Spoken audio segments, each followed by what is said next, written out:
NCERT ने 12वीं कक्षा के सिलेबस में कुछ बड़े बदलाव किए हैं। इसमें मुगलों से जुड़े अध्यायों के अलावा सूर्यकांत त्रिपाठी निराला, विष्णु खरे और सुमित्रा नंदन पंत की कविता भी कोर्स से हट गई है। इसमें फिराक गोरखपुरी गजल और अंतरा भाग 2 से सूर्यकांत त्रिपाठी निराला की गीत गाने दो मुझे नहीं पढ़ सकेंगे। अब पूरे मामले पर अखिलेश यादव ने बीजेपी सरकार पर सवाल उठा दिए हैं। इस मामले को लेकर सपा प्रमुख ने एक ट्वीट किया है। इस ट्वीट में उन्होंने लिखा है कि राम की शक्ति पूजा जैसी कालजयी रचना के लेखक सूर्यकांत त्रिपाठी निराला जी कोई एक रचना को एनसीईआरटी के पाठ्यक्रम से हटाया जाना अत्यंत आपत्तिजनक है। भाजपा सरकार स्पष्टीकरण दे और तुरंत उत्तर प्रदेश के अन्य कवियों की भी हटाई गई रचनाओं को फिर से शामिल करवाए। 22 में ही एनसीईआरटी ने इस पाठ्यक्रम को हटाने की बात कही थी। हालांकि उस समय किताबें जो थी वो छप चुकी थी, इस वजह से पिछले साल ये हट नहीं पाया। लेकिन इस बार जो नया पाठ्यक्रम आएगा उसमें एनसीईआरटी ने साफ तौर पे कह दिया है कि इस पाठ्यक्रम को शामिल नहीं किया जाएगा। तो हम उम्मीद करते हैं कि उत्तर प्रदेश में भी जो किताबें आएंगी वो भी एनसीईआरटी के बिहाफ पे आएंगी, तो उसमें भी ये पाठ्यक्रम नहीं होगा। आप उम्मीद करती हैं तो उम्मीद करिए, लेकिन हम आपको ये आश्वस्त करना चाहते हैं कि हमारी तरफ से किसी प्रकार का कोई परिवर्तन किसी भी पाठ्यक्रम में नहीं किया जाता है। जो भी एनसीईआरटी के सिलेबस में होगा वही होगा।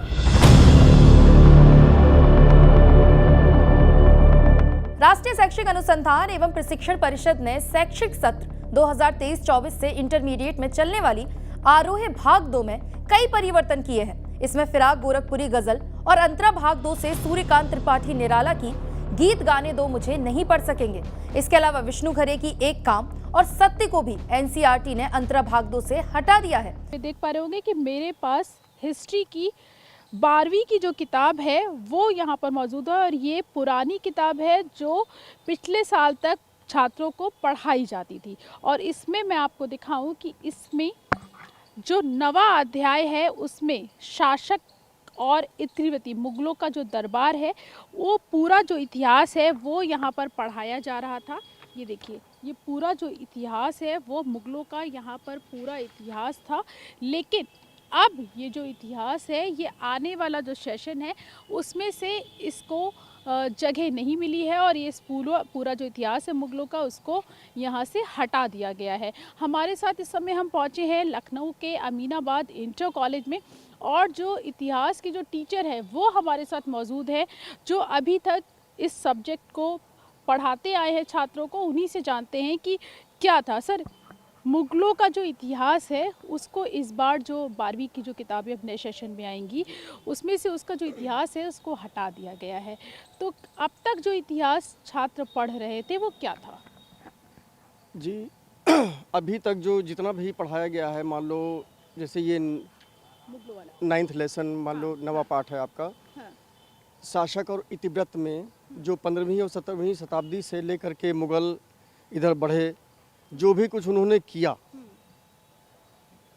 जैसे दूसरी पुस्तकें बताती हैं कि उन्होंने आतताई की या उन्होंने परेशान किया या लूटा, तो ये सब दर्शाया नहीं गया इसमें। इनमें उनको बहुत ही अच्छा और सुचारू रूप से क्रियान्वित करने वाला बताया गया है। अब अगर यह स्थिति आती है कि इस इतिहास से, मतलब इस किताब से इस पाठ को हटाया जा रहा है, तो यदि छात्रों को भारतीय इतिहास पढ़ाया जाए, क्योंकि ये तो मुगल भारत के तो है नहीं, बाहर से आए हैं, तो अगर छात्रों को भारतीय इतिहास पढ़ाया जाए तो बेहतर रहेगा। बेहतर इसलिए रहेगा क्योंकि बच्चे अपना इतिहास सुचारू रूप से जान पाएंगे।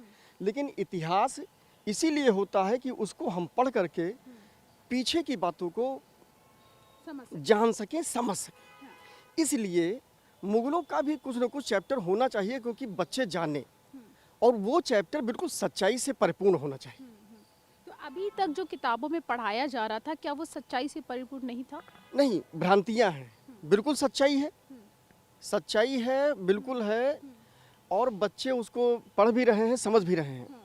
लेकिन जैसे दूसरी किताबें हैं, दूसरे ग्रंथ हैं, उनमें बताया गया है तो बच्चे भ्रमित हो जाते हैं। बच्चे क्लास में पुटअप करते हैं, जैसे सर बताया गया कि 17 बार आक्रमण किया, मंदिरों को तोड़ दिया, ये कर दिया, वो कर दिया, वो हमको नहीं बताया जाता है। एनसीईआरटी की ओर से किए गए बदलाव में 12वीं के इतिहास की किताब से भारतीय इतिहास के कुछ विषय 2 से शासक और इतिवृत्त मुगल दरबार को भी हटा दिया गया है। इसके अंतर्गत बच्चों को अकबरनामा और बादशाहनामा, मुगल शासक और उनके साम्राज्य, रंगीन चित्र, आदर्श राज्य, राजधानियां और दरबार, पदवियां, उपहार और भेंट, शाही परिवार, शाही नौकरशाही, मुगल अभिजात वर्ग, इन सभी को पढ़ाया जाता था, जो अब नहीं पढ़ाया जाएगा।